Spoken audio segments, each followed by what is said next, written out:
Welcome everybody. My name is JHD, or Jenny Hakila Diaz. I use they and she pronouns, and I'm the Connecticut Council for the Social Studies Professional Learning Coordinator. I'm also part of the UConn Asian and Asian American Studies Institute. I work as an activist in residence and a member of the Curriculum Lab.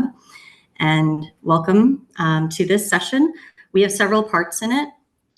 So in the chat, if you could share your name, your pronouns, if you would like to, role, location, grade, content area, and I put S's in case there's more than one, and in brief, your hope for this session. And then after you enter your responses, please read through other people's responses. Hi, everyone. My name is Jason Oliver Chang. I'm Associate Professor of History and Director of the Asian and Asian American Studies Institute. I co-direct the Curriculum Lab with JHD. And we are also joined by our fabulous student here at UConn, Karen Lau, who is going to give a special spotlight on the work that she's done as part of the Curriculum Lab and her own independent research into Asian American Studies K-12 curriculum.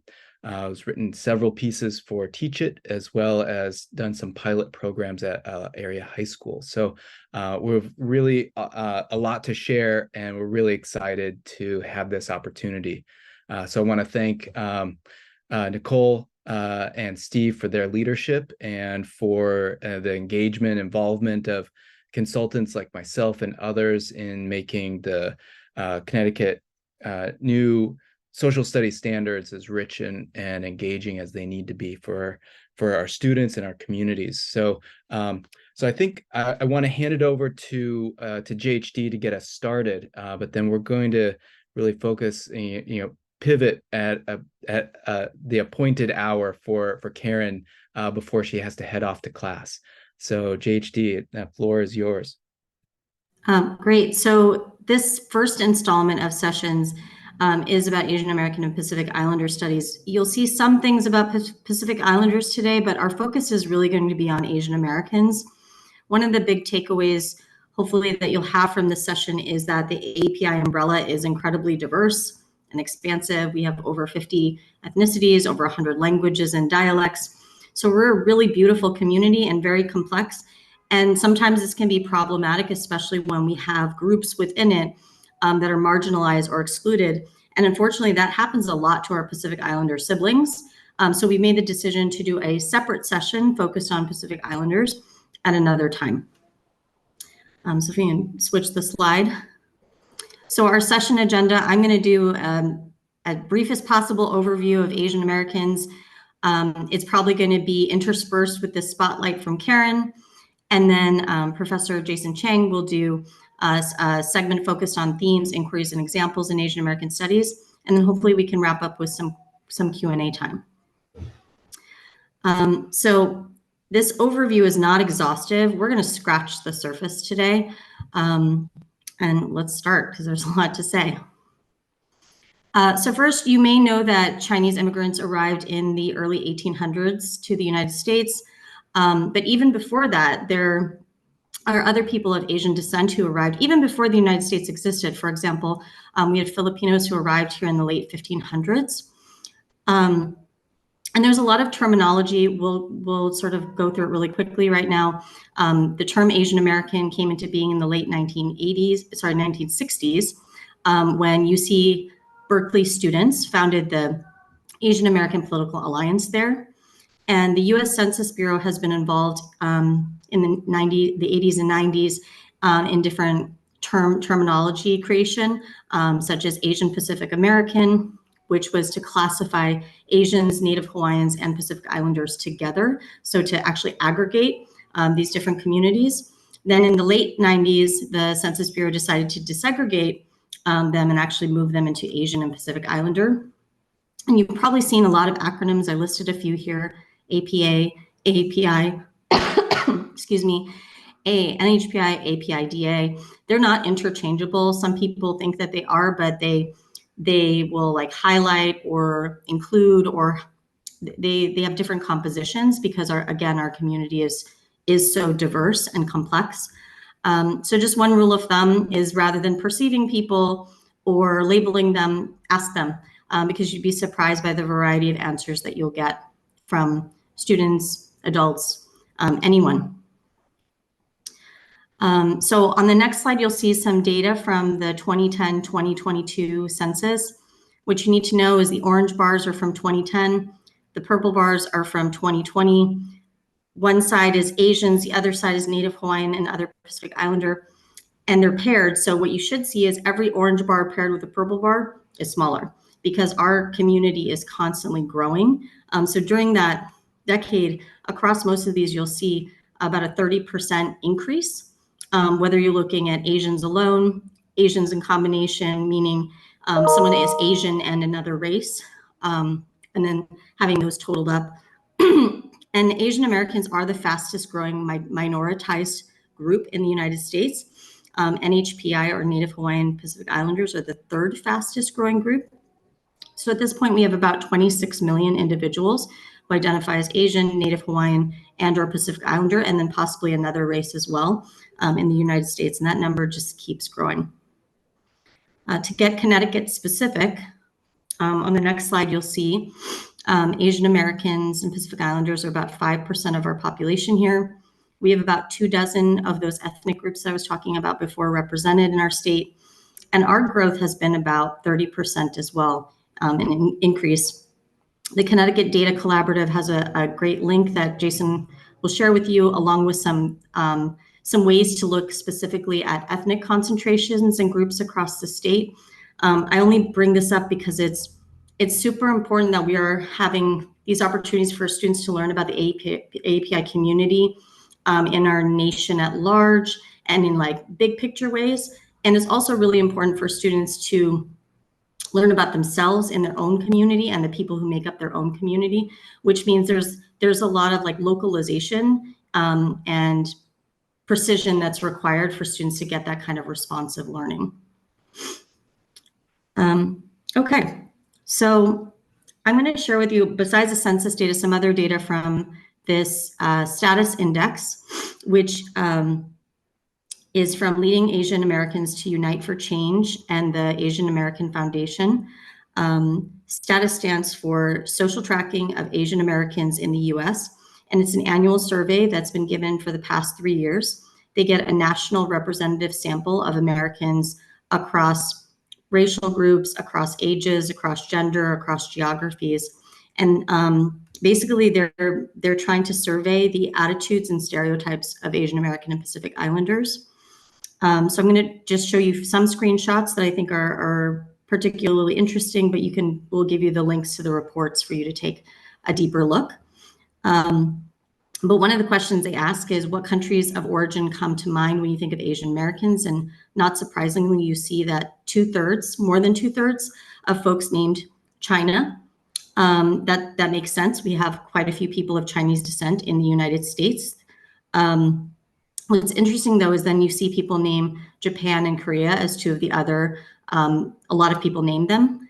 And that's not to say that those aren't important ethnic groups.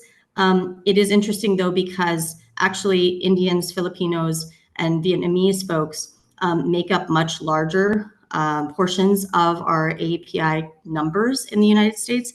So this data seems to indicate sort of an East Asian bias, which is what we find a lot of times when people are talking about Asian Americans. If you go to the next slide. Hey, JHD, I'm going to pause you for a moment and oh yeah, it's over to Karen. So let me fast forward a bit, and just to introduce what Karen's going to share, I want to, this is something that we'll come back to, but there's an intent to marry both the intent of the social studies standards and as well as this field of Asian American studies. And so one of the ways to do that is to think through different themes and topics that are specific to the field of Asian American studies. And Karen's done an amazing job of beginning to think through what does that look like in the classroom, and and really incorporating this lesson here, including Asian American studies equals or means designing different learning objectives. right? And according to these different, topics within the field of Asian American studies. And so there, I'm going to hand it over to you, Karen. I know we have you for a short window, so thank you for your willingness to share your experiences and your work with us. Thank you, Dr. Chang. Hi, everyone. My name is Karen, and I'm an undergraduate at UConn. And I'm grateful that you all are here to learn more about Asian American Studies. Last year, through a fellowship at the Humanities Institute at UConn, I created an after-school program for 13 students, some of which are in this picture. And as you can see, it was a diverse group there were Chinese, Vietnamese, Korean, Ashkenazi Jewish, German, Polish, Hmong American, and Nepali students. So it was a very broad group of students, and my aim for this was to investigate how ethnic studies and learning Asian American history affects these students' social emotional learning. And I created and taught 6 workshops of them, starting in the Coolie Trade era in the 19th century, ranging to the present day. And I also had a grant to take them on 2 field trips. Next slide, please. So one of the field trips was to the Journeys exhibit about the Chinese educational mission at the Connecticut Historical Society Museum. Next slide. Here's some photos of students exploring the museum, and we had some Mexican international students here. So we had 2 Spanish teachers accompany us and were able to translate our tour guides' words into Spanish to make cross-cultural connections between the transnational immigration history of Chinese American students and the Mexican students' current stories. Next slide. We also had a primary source learning activity where we looked at different letters written by the Chinese educational mission students, and we answered different questions. Next slide. And the second field trip I took the students on was to go to a Japanese American owned farm called the Assawaga farm in Putnam, Connecticut, where they learned about Japanese agricultural traditions and how farming has been a way to reclaim Asian American history and food pathways. So I wanted to explain a little more about how my program implemented the social studies objectives. So throughout the program, I knew that the Asian American students could definitely have more of a sense of connection to the material, but I found that as the program progressed, the students were becoming more and more vulnerable and opened up about their own community histories, their cultural traditions, like their Christmas traditions, and also different experiences with witnessing racial discrimination, either that they've experienced themselves or they've seen their parents experience. And I also saw that students were able to engage Asian American studies with current issues. We discussed how the war in Ukraine was perceived and the rhetoric about wars in the Middle East and how there's differences in empathy that Americans experience toward those events. We also did an activity about protest poetry when we were learning about the Vietnam War era. So I had students really look into issues that they were passionate about and write poems. So you can see how Asian American Studies is very interdisciplinary. And I noticed that Ms. Geeza in the chat was telling us about her teaching geography, and I think that you can integrate AAPI studies into geography by using GIS mapping software to look at the migration histories of Asian Americans. And more recently, I saw an ArcGIS story map of Chinatowns across the US, how they developed and emerged as safe communities from anti-Asian violence and racism into ethnic enclaves over time. And I also saw that students were able to have more cross-cultural empathy and solidarity with their peers. Even the European American students were able to feel a greater connection and more of a desire to learn about their family history. So all in all, I found that students across race, gender, and age were able to reclaim their histories, express their histories creatively, and to generate deeper connections to the news, to current political issues, and to feel more of a desire to be civically engaged. Thank you. And I saw that Natalie had a question. I can answer that quickly. It was just a quick comment. I know you're limited on time. I live in Putnam and did not know about this farm. And this is incredible because we're always looking for opportunities for our geography students to go on field trips. So thank you for this. Yeah, of course. That's a great connection. As always, Karen, fantastic job. And so grateful for you doing this work, experimenting, and showing so much care for students, and building curriculum, that responds to their needs and their world too. So lovely job, and can't wait to see what you do next.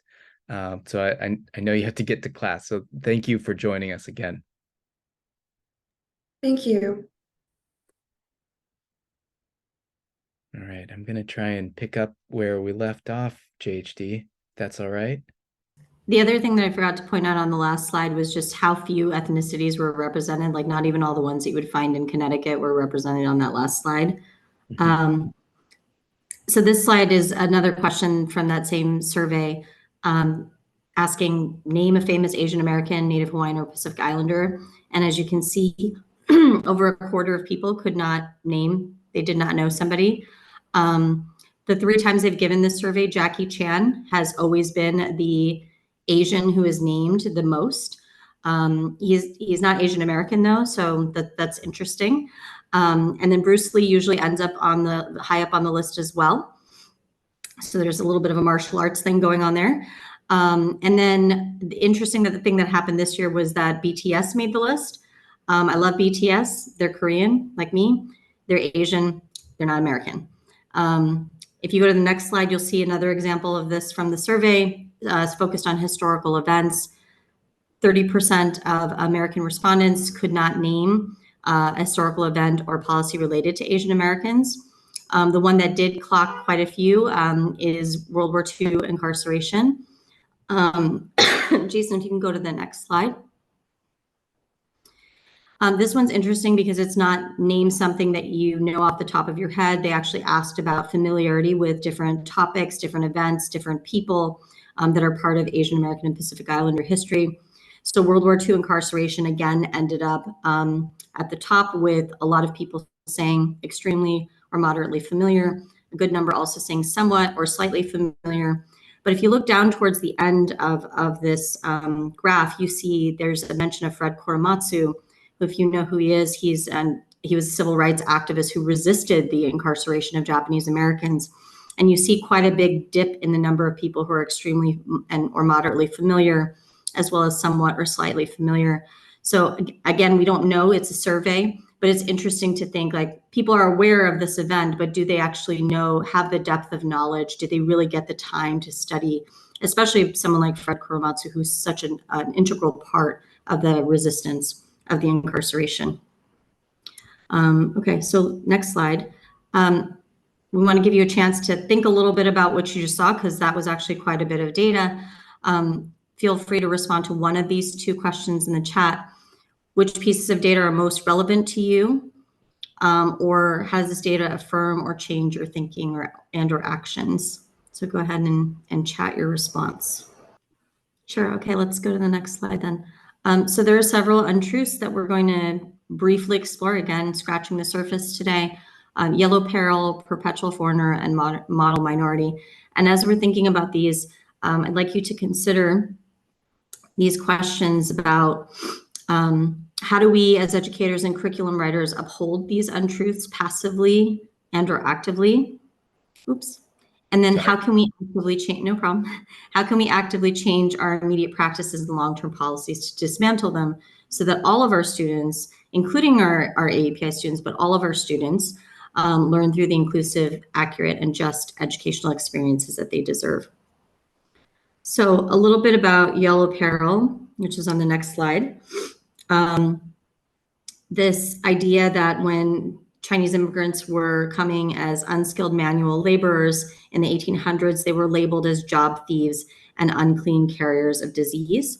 You can see in this status index survey, this is actually from 2022, when asked questions about what's an appropriate way to describe coronavirus, you can see China virus, Wuhan virus, Kung flu, similar to what I just described about Chinese immigrants, and this idea of them being unclean carriers of disease. And then the second question about Asian Americans being at least partly responsible for COVID-19, you can see completely and somewhat agree when you told them it's actually 20%. So 1 in 5 American respondents to the survey agreed. On the next slide, you'll see a little bit about the perpetual foreigner myth.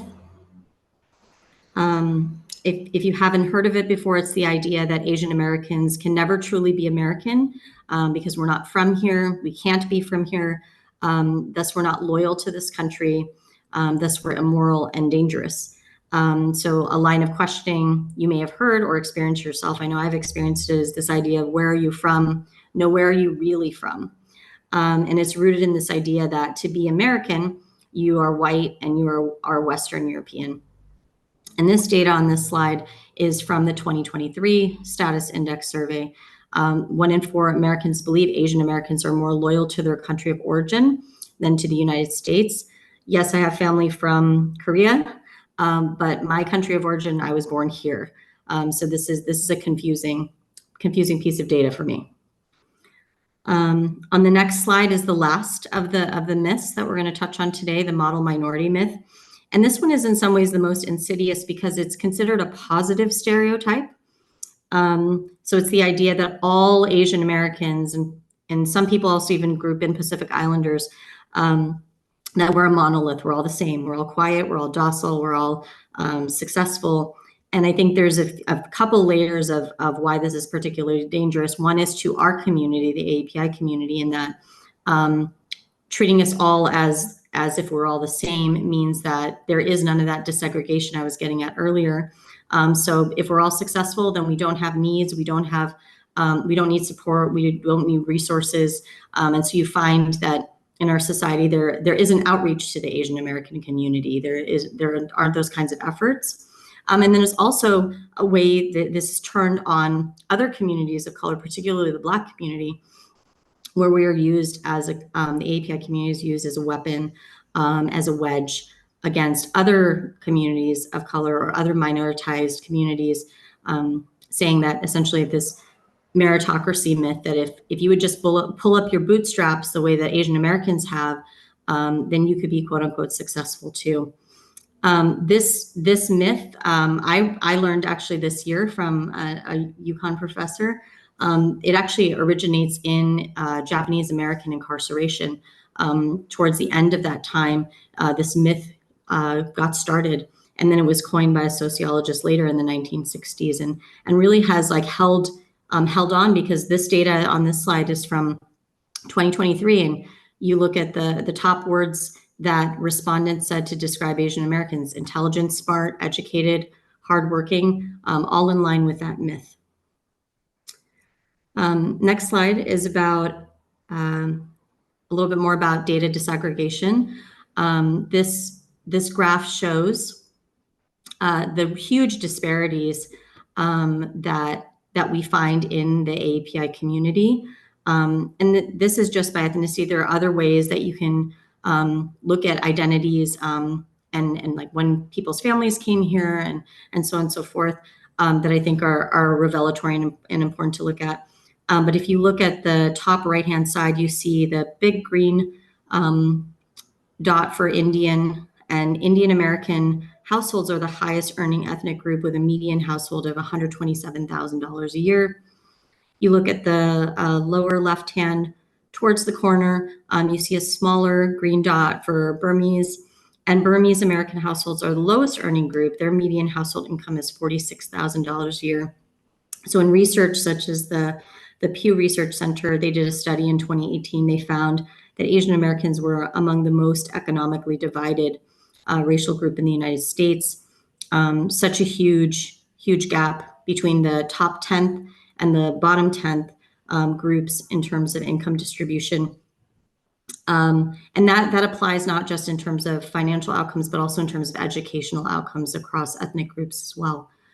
So why we have to really look at things through data that's disaggregated. Okay, next slide. So again, a chance for you to think a little bit and process a little bit about what you just learned. Looking back at those 2 questions from before, please answer one of them in the chat. All right, so I'm gonna wrap my section up with some information about a sense of belonging. When they surveyed all these different Americans, they found that Asian Americans were among the least likely racial groups to feel they belonged and were accepted in the United States. And when they cut the data by age, when they cut the data by gender, they found that the younger and female Asian Americans were the ones who felt the least like they belonged. And in fact, from 2022 to 2023 on this survey, they found a drop. So it went from 29% to 22%. On the next slide, you'll see that over 50% of Asian Americans feel or have felt uncomfortable or unsafe due to their race or ethnicity, which definitely ties into the surge that we've seen in hate incidents and hate crimes against Asian Americans in the past few years. Going to the next slide. This is from Stop AAPI Hate, another source for data and reports. They have found since 2020, with the start of the pandemic, they've had reported to them actually over 11,000 hate incidents and hate crimes. And when they looked at the data, they found that 36% say they were discriminated against as a student. And you can see by this data here that it's in all levels of school, K through 12 and college, that students were experiencing these types of incidents. Let's go to the next slide. Okay, so when surveyed, almost 75% or 3/4 of the people surveyed said, we need to do something to address this problem. So many people are on the same page as we are about this. And on the next slide, you'll see that when folks were asked, well, what should we do to address this problem?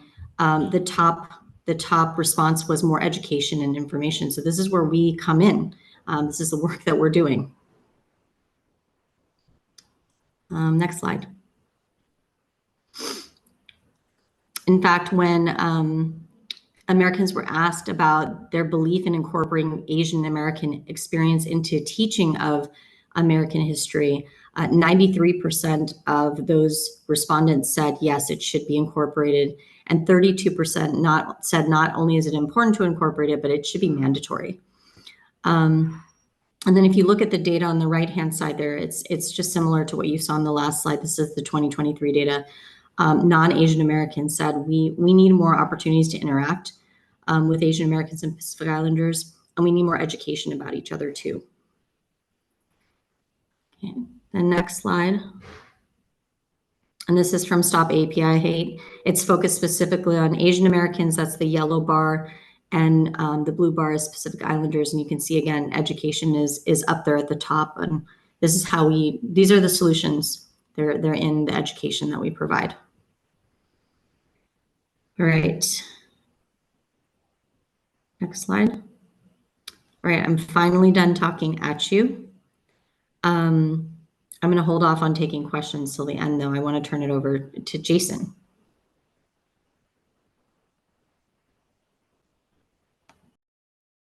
There we go. Found the mute button. Thank you, JHD.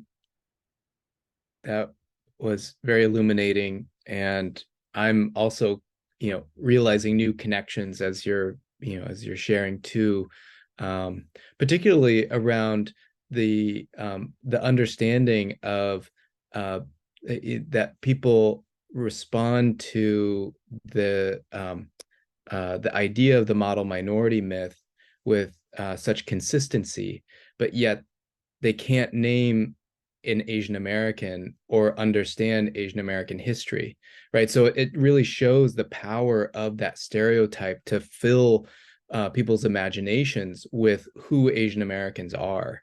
And so this curriculum is really, our approach here. And what is so brilliant about the social studies standards, what they provide is a really rich, deep, and sustained attention to these issues to really bring out stories that can connect with people and replace those stereotypes with real knowledge. So I want to let you all in on, kind of look under the hood for what we're at what we're doing at the curriculum lab at the Asian and Asian American Studies Institute. And so I wanted to share the design principles that we're working from, based on collaboration with State Department of Education, the Connecticut Council for Social Studies, and other community partners and other academic collaborators who also work on education. And so these are really some of the guiding, design principles that have helped to shape our approach to, as I said before, this kind of marriage of the field of social studies as a primary and secondary education field with the academic field of Asian American studies, which has not had a serious attempt to break this scholarly academic knowledge into the kinds of lessons and to create those kinds of inquiries that everyone can have access to, right? So that's where I see our major challenge here. And so other thinkers, this isn't the first time that we've attempted to look at this. The Asian American Research Initiative at San Francisco State University has done a lot of really interesting work to think through the themes and topics of Asian American studies as they relate to the field of social studies, and more broadly, an interdisciplinary look at K through 12 education. And so, these themes, identity, power and oppression, community and solidarity, reclamation and joy. These are all themes that we can find in other Asian American studies textbooks at the college level. You can see these in themes of academic conferences, right? So this is really trying to retain a high fidelity with the field of Asian American studies through but applying it through the imperative to transform social studies. So in these themes, there are further sort of examination of the content and the topics which those themes really start to explore, and to provide more nuance and understanding both of the history, but also of culture and politics.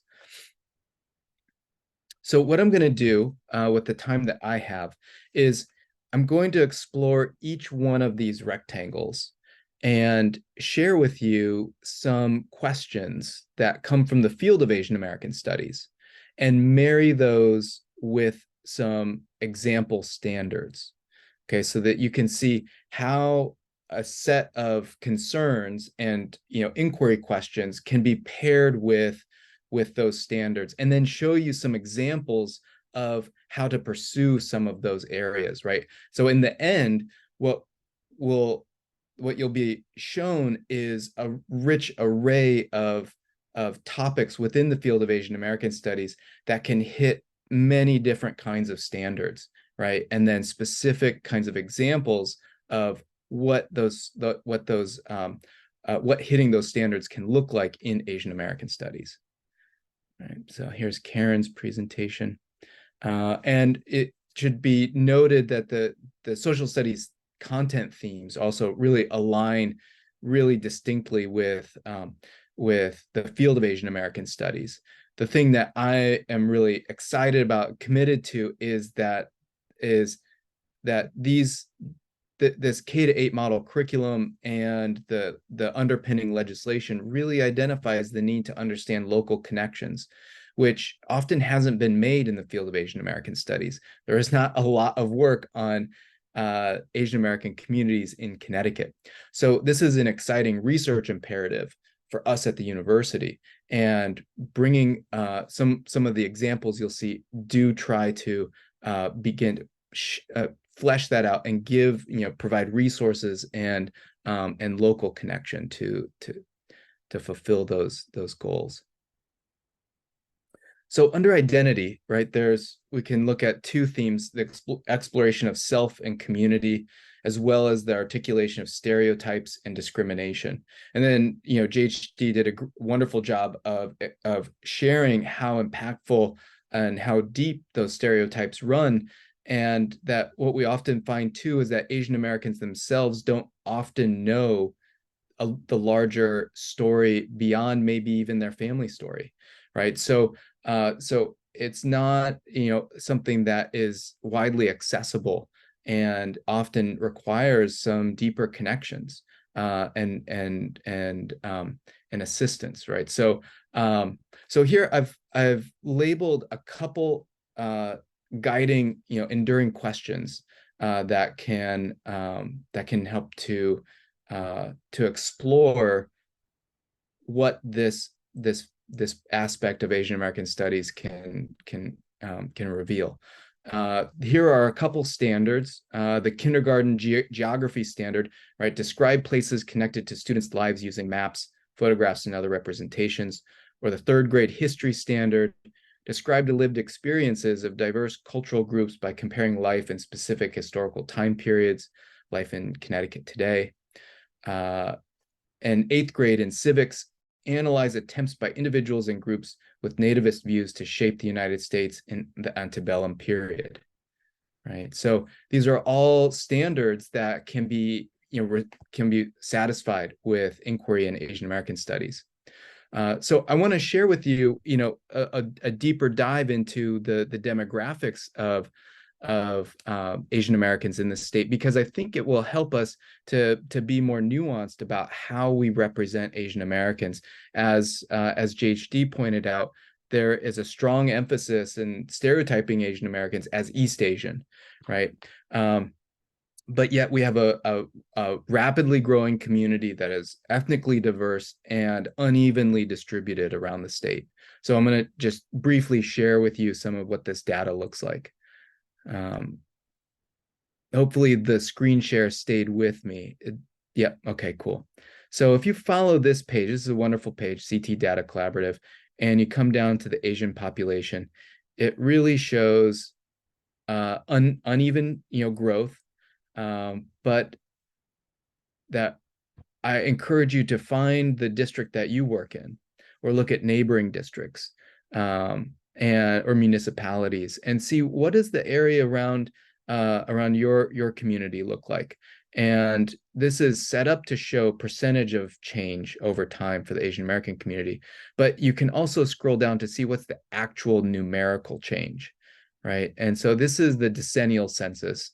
So there is some error in this, as in with all census data, but an important barometer for understanding the changing community. Right, so that's that one. And then I also want to show this one, which shows how diverse the ethnic communities, the Asian American communities are ethnically. And I encourage you all to explore this map that allows you to interact with the data in interesting ways. So the circles show you the total number of Asian Americans, but then breaks down by county the country of origin, and you're able to explore these different compositions. And as you can see, no county is just like the other, and that these are important, kind of diagnostic tool to check in to see what does the surrounding community look like, what might be appropriate for a certain curriculum initiative at your school.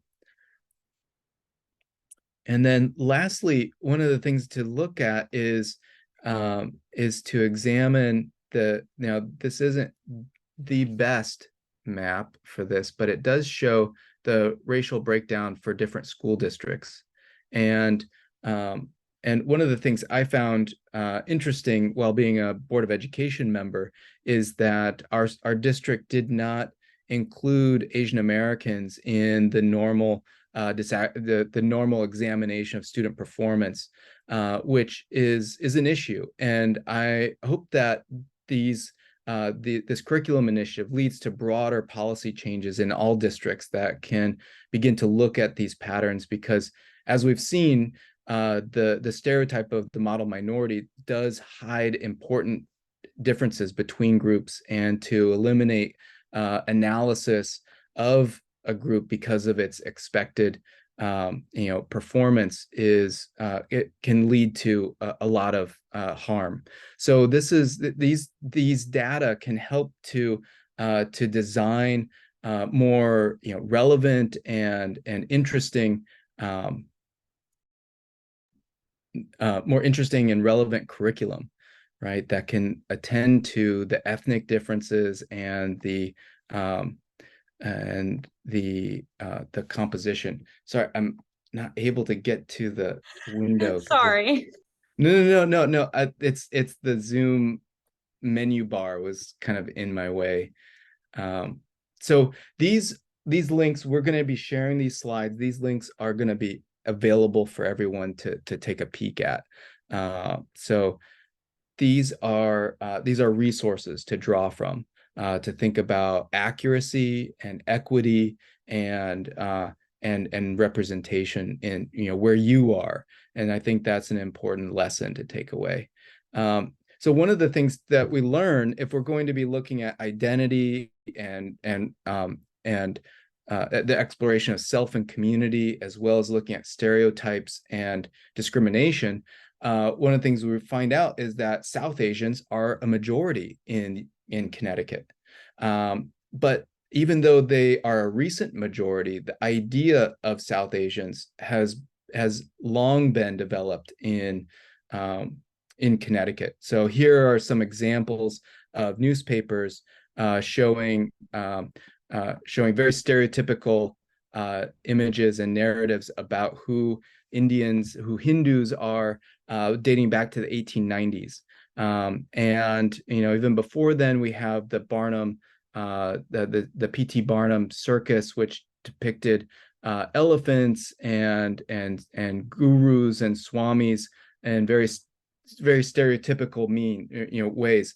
And so as a Connecticut-based circus company, those ideas were heavily populated around the state, and even came to shape some of the expectations of the first South Asian students who came to Connecticut in the 1960s. Here's Om Prakash Sabu and Basav Raj, who came as an agricultural student and as well as studying other topics. So in the exploration of these themes, we can, by understanding our community better, we understand what kinds of histories will be important to explore, right? So that's the connection I wanted to make there. Now, another important topic is the exploration of power and oppression. And here we really need to understand the themes or the topics of imperialism, war, and migration, as well as citizenship and racialization. And if you look at the number of the kinds of stereotypes that people have about Asians, Asian Americans, they often refer to populations that the U.S. has been at war with. So it's impossible to separate the treatment and the stereotypes of Asian Americans with the experiences of war and imperialism. And so here are some guiding questions, that are central to Asian American studies, and help to reveal the pattern that the United States receives immigrants from where it has trade relationships with and where it has active military campaigns. So this corresponds very closely in the 20th century to wherever there is a war, there are refugees that follow. And that's true of the 21st century as well. So when we look at some of the standards, we can see that there's really a solid purchase in the standards for these kinds of inquiry, right? So a second grade civics standard describe how democratic principles such as equality, fairness, respect for legitimate authority, and participation by citizens and the rules are important to a community, right? Then we can look at the 4th grade geography standard, right? Describe how economic, social, and political factors influence migration and population distribution throughout the United States. And then 4th grade history, explain how push and pull factors influence the development of cultural enclaves, right? And then in 6th grade, another history standard, develop questions about historically significant regional and global economic events and issues, right? So what could this look like? What are some topics, right? So first I want to share that in order to understand some important pieces of Asian American history, they have to be connected to a deeper understanding of American history, right? So just to say, like, identify the Chinese Exclusion Acts out of context in the 1880s really doesn't help us to understand how it was built on the back of Jim Crow, right? That was established earlier, right? So legal segregation, this definition of racial difference in citizenship, was important for the establishment of the Chinese Exclusion Acts, right? So up at the top here, we can show that this is from the Bridge curriculum timeline that helps to connect different episodes of conquest with understanding the origins of, say, the Spanish-American War at the far right of the screen. Right. And then also understanding that the 1790 Naturalization Act, which described U.S. citizens as being, the ideal U.S. citizens as being white landowning men, sets the stage for the 1882 Chinese Exclusion Act. Right. So a deeper understanding of the kind of the timeline really helps to explore the significance of Asian American history.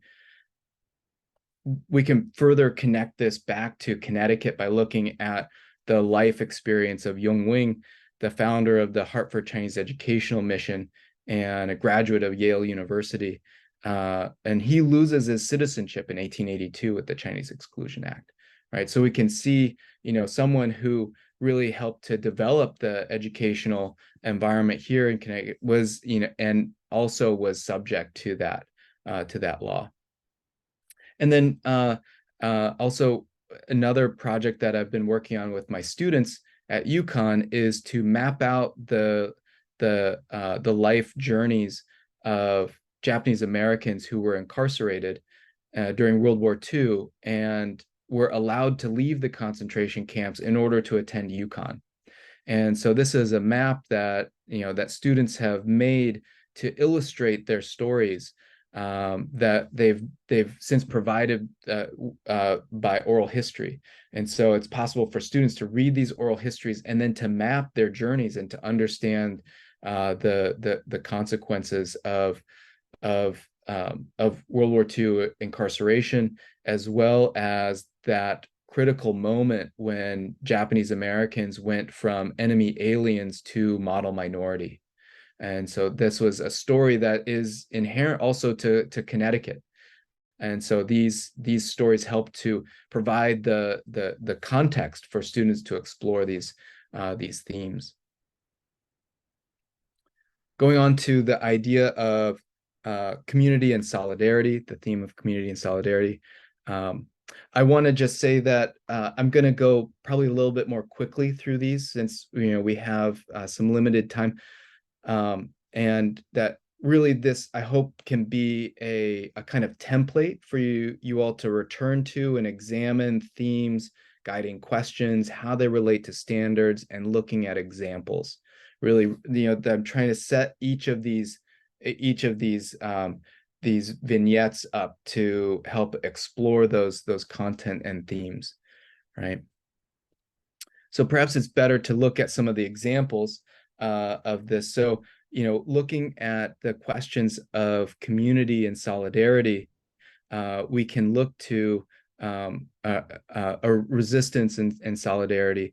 We can look to many local examples, such as the community response to the Southington fire at a Sikh Gurdwara, and the ways that communities came together to support one another, and a broader, national kind of, a parable of Black and Asian solidarity are the histories of Yuri Kochiyama and Malcolm X, and their shared histories and alliances.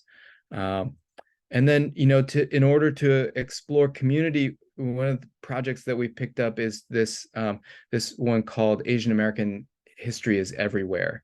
And this identifies a local supermarket here in West Hartford, Adong, and tells a brief story about the founders, and invites students to color this storefront with a color that's special to them, to create a new connection to perhaps a familiar landmark that they know about in town. And then also, I can't help but share a comic book that I helped write that's about a coolie mutiny in the Pacific in 1852, but the ship was from New Haven. And so Karen and I collaborated to write this Teach It module that exists on the CT Humanities Teach It website. So you can buy the comic book. You can explore a data story about the trade in indentured Asian workers and the connection to Connecticut. And the last area or topic I want to cover is reclamation and joy. And these are some other areas that have been kind of part of that inspiration to look at creating new connections to or creating new histories of Connecticut from Asian American communities. And so this imperative in Asian American studies to reclaim histories is also shared with the imperative of the curriculum design process, right? So again, looking at some of these standards, for instance, the kindergarten history standard identifies similarities and differences between the past and present, right? And or second grade history, identify the maker, date, place of origin, historical sources about community leaders.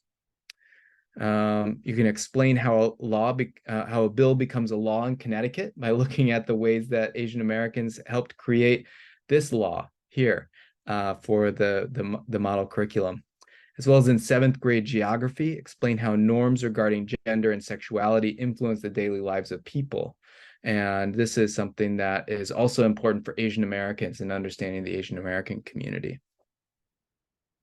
Right, so some examples here are the My Story, Our Future project that I run with the India Cultural Center in Greenwich. And this helps middle school and high school students to archive stories about their family life in Connecticut.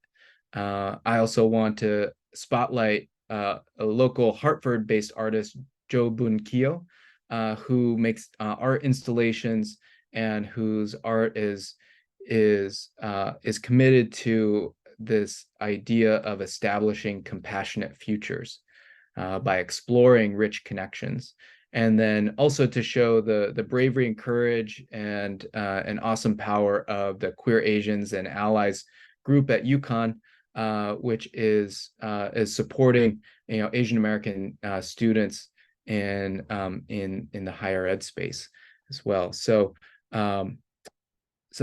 these examples show a really broad range of ways to incorporate Asian American studies. And I know that not a lot of people feel very well versed in Asian American history or Asian American studies. So my hope is that we can sort of collaborate, or at least row in the same direction here by using some of these themes and to incorporate this these ideas into the design of social studies lessons. And I've shared with Nicole a professional development playlist that has a bunch of resources that I've mentioned in these slides, as well as some other vetted curriculum that is that from other folks who are doing this important work of marrying Asian American studies as an academic field with K through 12 education.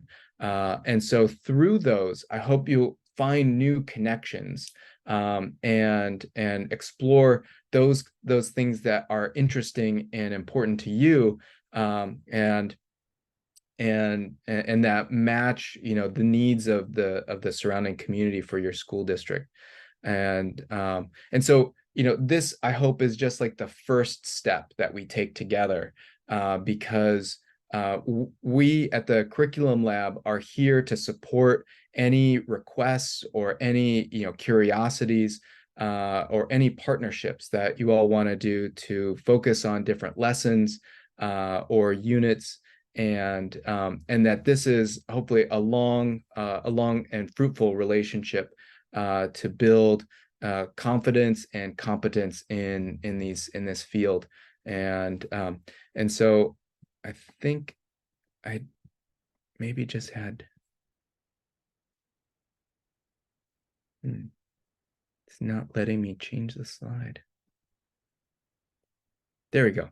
Right. So so these are the different grade level themes, right? And we're working across all of these grade levels to help provide some understanding about how to address these topical areas, as well as provide a coherent scope and sequence notion that's consistent with Asian American studies, right? And so ultimately, I think these will best be served as in combination with all of the other imperatives of the model, the K-8 social studies model curriculum, because these are interconnected, and that our communities don't live in silos, and so we can't teach these topics in silos either. And so this is what I hope is just the beginning of much deeper collaborations, and know that I am a happy and willing partner to any of these projects.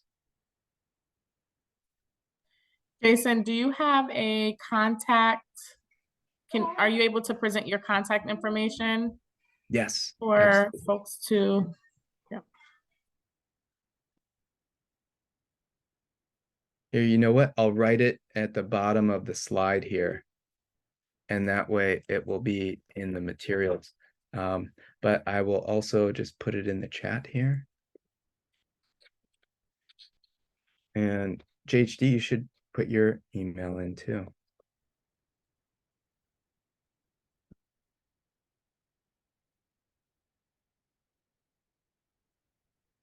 So with that, I know that we're pretty much out of time, but if anyone has questions that you think might be useful to ask at this point, I'm happy to entertain them.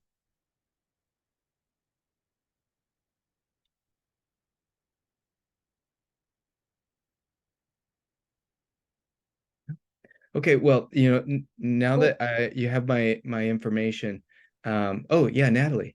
No, I just wanted to say thank you. I don't, I know everyone else will be watching this at different times for the recording that maybe works better with their schedule, but I was most looking forward to this PD because we have a very small but steadily growing Asian community in our school district, and it's something that we definitely need to work on. And as a geography teacher, the World Regional Studies year 2, I cover all of Asia, and I've been for years trying to find more resources and like connect and build lessons and really make it, more than just this Caucasian woman teaching AAPI resources. I want to make it as inclusive and equitable as possible. So thank you. You gave a really thorough presentation, and I wrote down a lot of the resources that you shared. I'm excited to kind of dig into it more. Oh, that's wonderful. I'll be sharing these slides too, so you'll have those links and any of the information there. And I'll be sharing it with our kind of our social studies team on our upcoming PD day. So I'm excited. Thank you very much.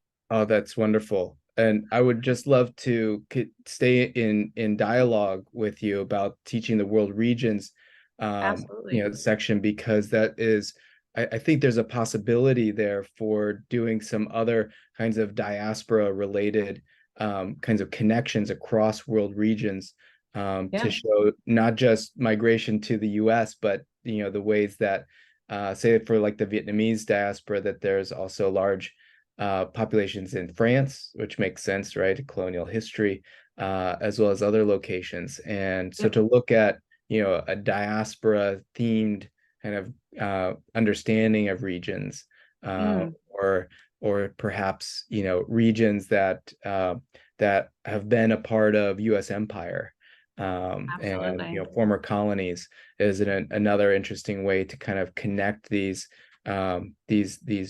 regions along the themes and the areas that the field of Asian American studies is established as being important determinants for history and other kinds of social and economic outcomes. Absolutely. I'll definitely be in contact. Thank you again. Yeah, and I want to learn from you too about the ways that you teach it and incorporate technologies. It sounds like I have a lot to learn from you as well. Thanks. Okay, I'm going to stop the recording.